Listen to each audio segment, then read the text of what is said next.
Alors aujourd'hui, on va voir plus un exercice qu'on utilise avec une barre pour les squats, qu'on appelle tout simplement le Zercher squat.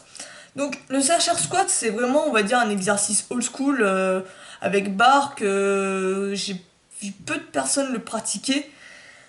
À part dans les vidéos, encore et toujours dans le monde anglophone, hein, tu verras plus ça, mais c'est vraiment un exercice old school dans, on va dire, le YouTube français sur la muscu, j'en ai jamais vu. Le Zercher squat, c'est un excellent compromis en fait entre le front squat et le back squat. En fait, c'est un peu pouvoir faire du front squat sans avoir le problème de la mobilité. Donc, comme tu le sais, pour faire du front squat, tu as, je crois, deux positions. Alors, peut-être tu en as une troisième, mais j'en connais deux. Donc, tu mets ta barre au niveau de là, tu peux la tenir comme ça. Donc ça, c'est la première manière, ça te permet de la tenir sans forcément avoir une grosse mobilité, ou sinon tu as la manière haltérophile, où là tu vas devoir vraiment la tenir comme ça, tu vois, avec les coudes bien levés, et être plus comme ça, tu vois. Et ça peut causer des douleurs si tu n'as pas encore bien la mobilité. Là, avec le Zercher, tu n'as pas besoin de ça, tu n'as pas besoin de travailler la mobilité, tu es, on va dire, dans une position vraiment très confortable. Le seul problème, c'est qu'il faudra que tu te renforces au niveau, on va dire, de là. Je crois que ça a un nom, mais je sais pas comment on appelle ça. On va dire la pliure du coude, je vais l'appeler comme ça. Il faut juste que ça se renforce au niveau de là, mais ça va le faire au fil du temps. Parce que la barre peut faire mal au début, surtout si tu commences à mettre lourd, c'est un peu, c'est pas très confortable. À la limite, ce que tu peux faire, c'est mettre peut-être une serviette ou j'en sais rien. Mais moi, c'est ce que j'avais fait un moment, mais voilà, essaie juste de t'endurcir, ça passera très bien.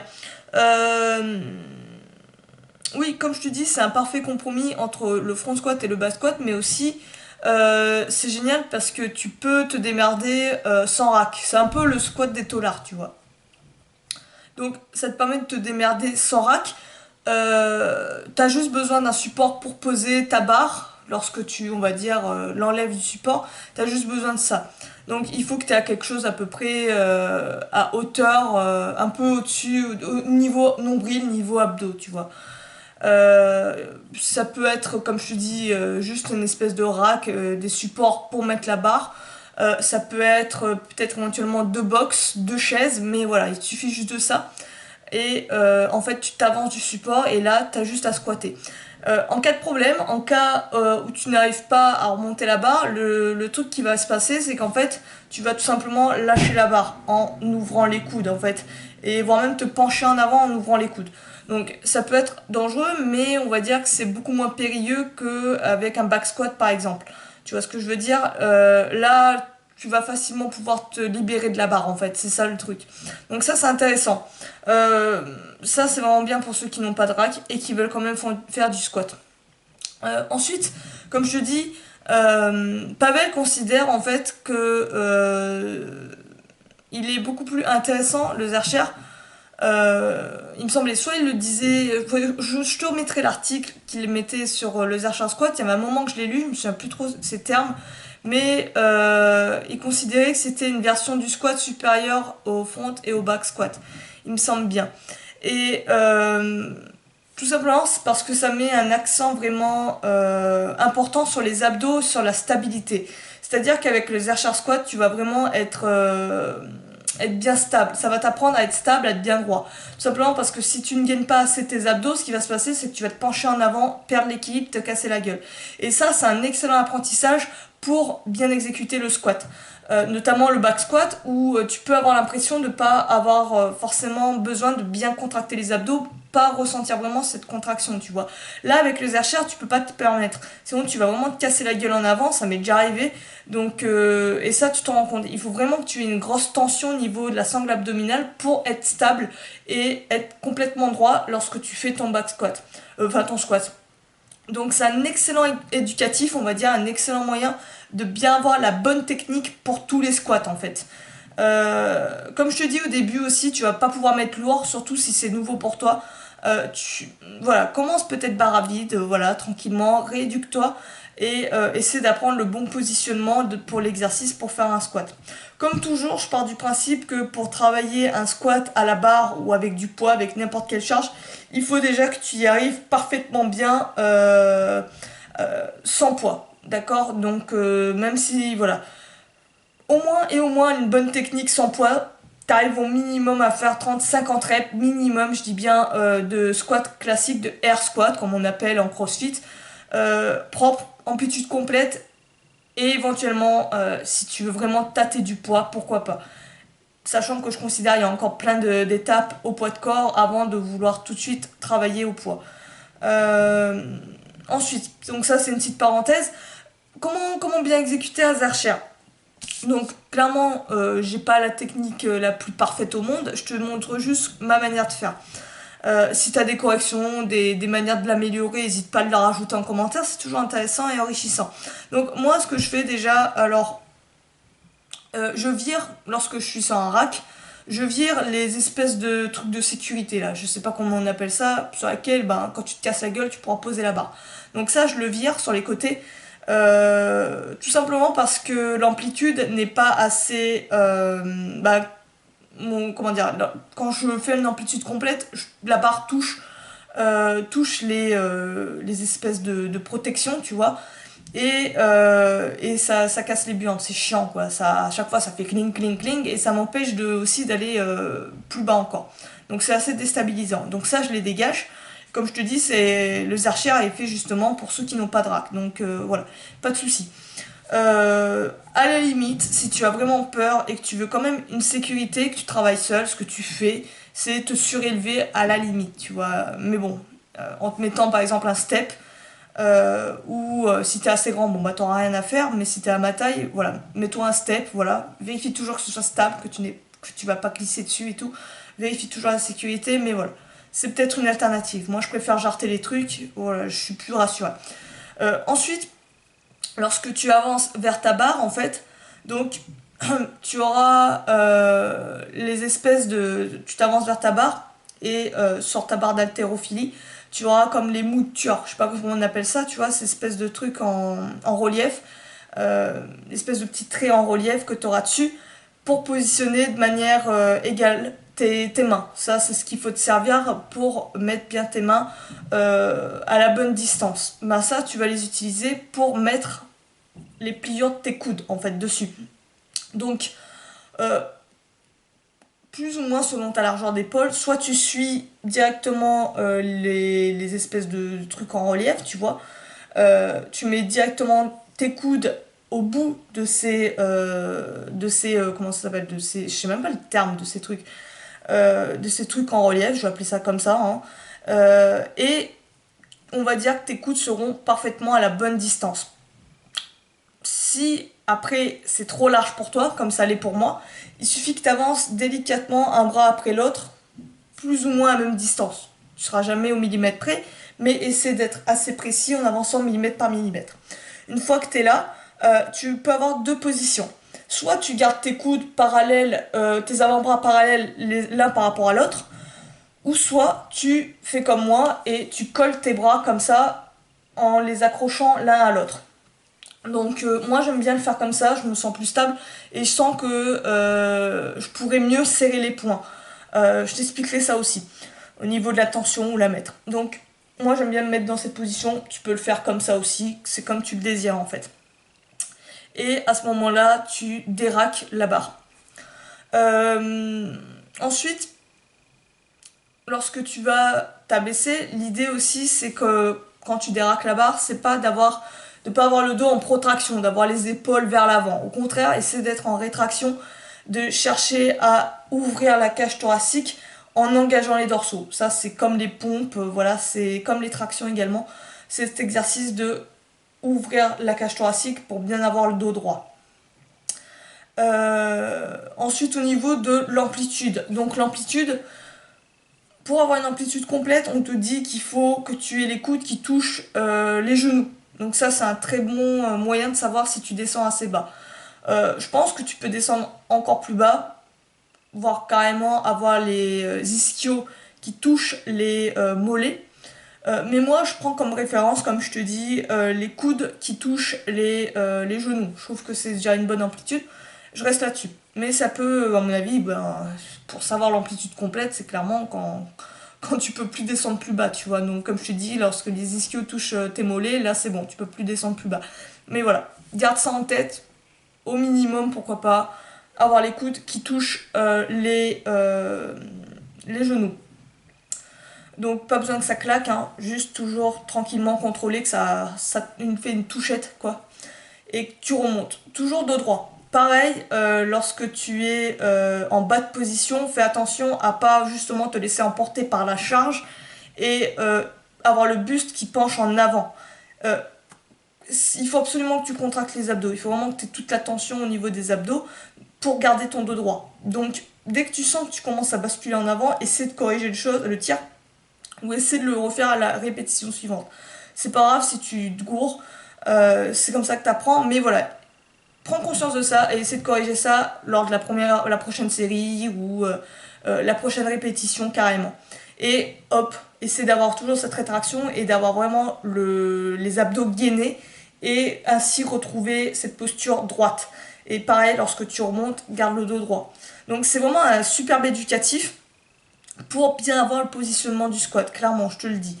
Pareil, lorsque tu es en bas, il faut absolument que tu aies les fessiers gainés et que tu cherches à avoir les genoux qui aillent vers l'extérieur, qui tombent vers l'extérieur pour garder en fait les genoux alignés avec les pieds.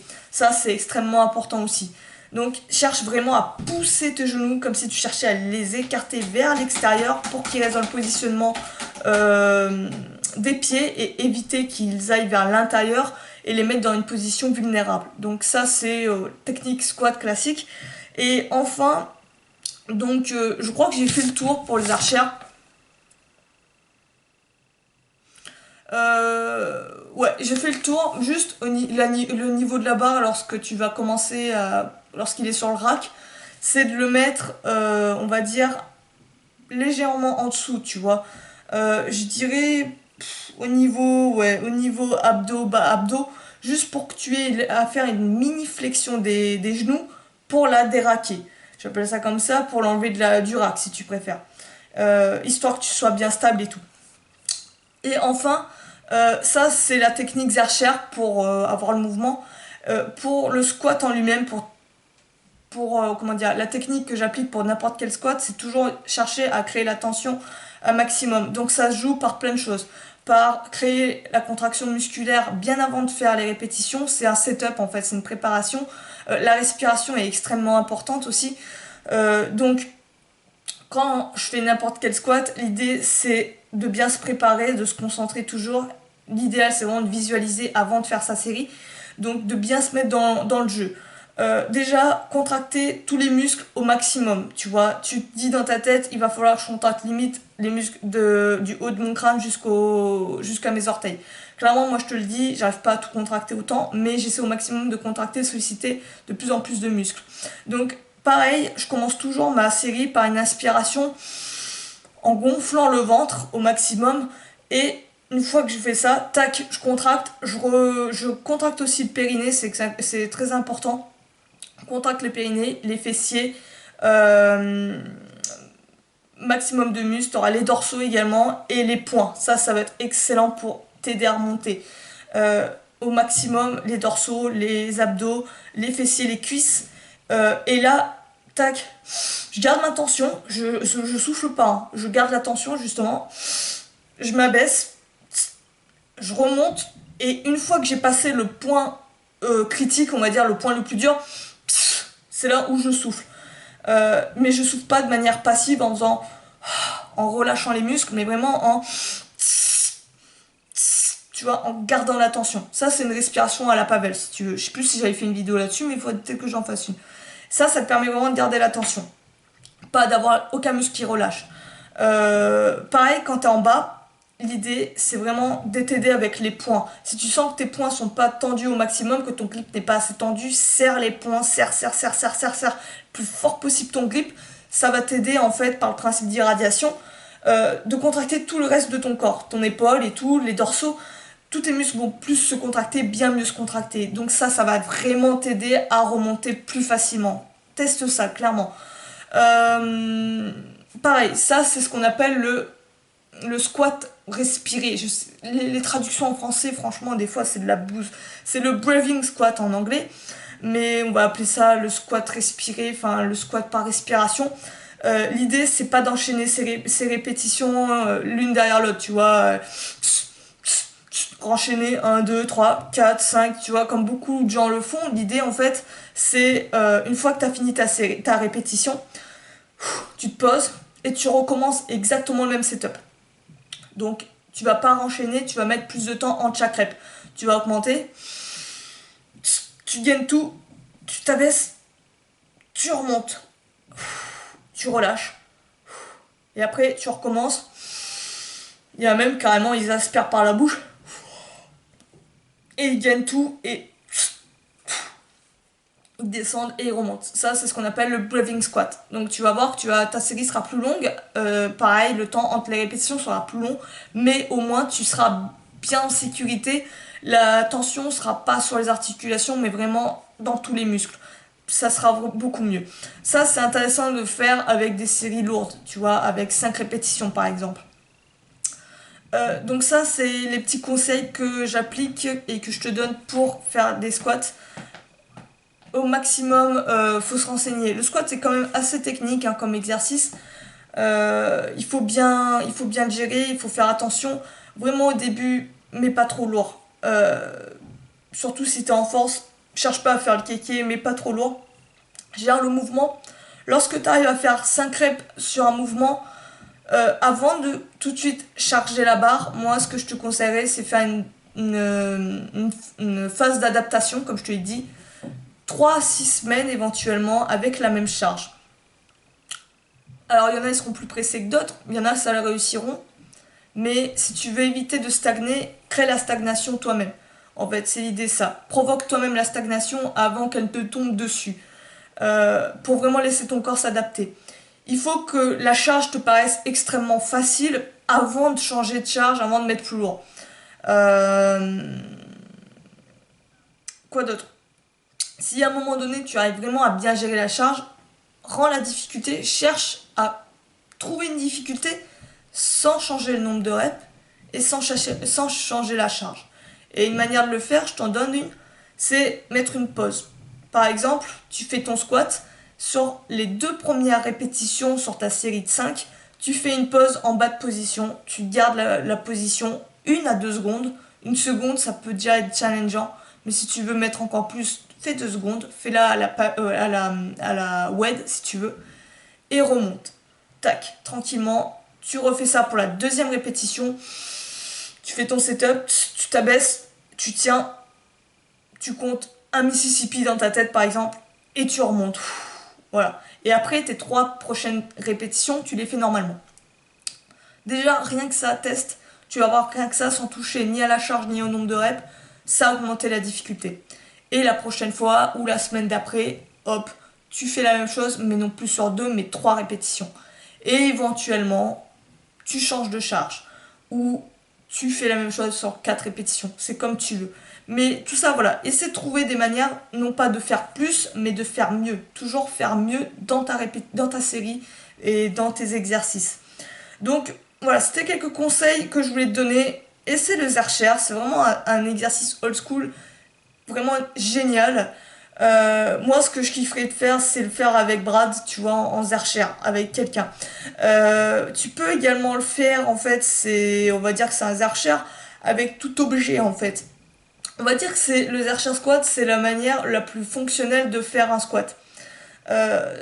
Tout simplement parce que lorsque tu vas faire un squat avec un objet qui n'est pas, on va dire, qui est naturel, en guillemets, ou de la vie de tous les jours, disons un rocher, une pierre, tu vas pas le mettre sur ton dos, le foutre derrière et faire ton squat en général. Ce que tu vas faire, c'est le prendre comme ça en câlin d'ours, tu vois, le prendre comme ça et le coller à ta poitrine et descendre en squat.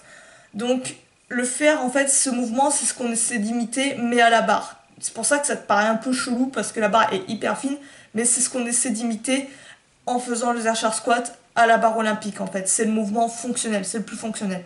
Je te mets, franchement, j'espère que je vais le retrouver, je pense que oui. Je te mets le lien de l'article, il est en anglais, comme d'habitude, mais je te mets le lien de l'article de Pavel pour plus de détails sur le Zercher. si tu veux traduire la page en français, petit tips pour ceux qui sont nuls en anglais, je pense toujours à vous. Faites clic droit avec votre souris et normalement, dans le petit menu qui va s'ouvrir, vous aurez traduire en français vers le bas en fait. Vers là, vous aurez un truc traduire en français. Et en cliquant là, comme par magie, toute votre page va se traduire en français. Donc ça, c'est un tips pour ceux qui veulent pas se casser le cul à faire copier-coller dans Google Traduction. Essayez ça. Moi, je connaissais pas trop l'astuce. À chaque fois, il brade me le montrer, mais j'oubliais tout le temps. Mais voilà, sachez que voilà, ça permet d'avoir la page traduite en français. Alors ça vaut ce que ça vaut après la traduction, mais ça peut déjà aider. Je pense que c'est la même traduction que ce que vous trouvez sur Google Traduction. C'est juste que vous faites moins d'étapes, vous vous cassez moins le cul. Donc je vais finir là-dessus. Je vous dis à la prochaine. N'hésitez pas à me dire si tu as des questions ou suggestions, etc. sur le Zercher. Tu me le mets en commentaire. Si tu as des tips et tout, des trucs. Ça sera avec plaisir que je te lirai, que je découvrirai ça. Moi, je te dis à la prochaine. Prends soin de toi, entraîne-toi bien. À plus.